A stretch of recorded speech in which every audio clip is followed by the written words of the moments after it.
na gusto kong personal na humingi ng apology sa mga nanghuli sa akin at hindi dapat gayahin maski kanino. So, sinabi ko, magbabayad ako ng multa, pero magbibigay ako ng incentive para sumipag ang mga nanguhuli.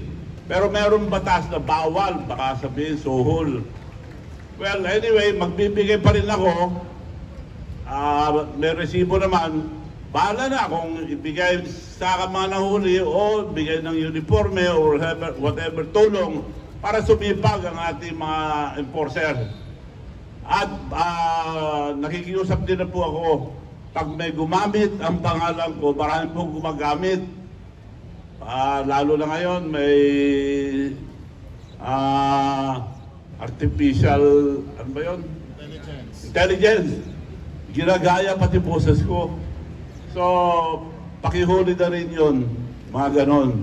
Pag gumamit ang pangalan, sigurado po hindi na po ako dadaan dyan sa bus lane. Nagkamali lang yung driver dahil wala naman pakot, nag-overtake doon. At wala akong bilib, pinagalitan ko yung driver. So, nandito ako para humingi ng apology to show and tell to every one of you that nobody is above the law. So, bawal po yun, bawal tularan.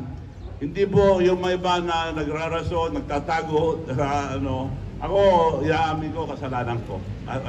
Walang rason doon. Kasi overtake lang, kasalanan namin. Kaya pinagalitan ko yung driver.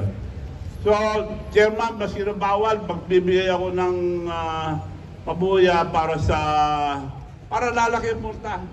Para mabawasan ang kasalanan ko. So, Chairman, paano ko ibibigay yung total, public naman to. Ang suhol, tinatago. Ito, hindi tinatago. So, bahala na mga lawyers ni Chairman kung paano gagawin. Re-receivehan mo, Chairman. So, sinabi ko, nakita niyo yung sinabi ko.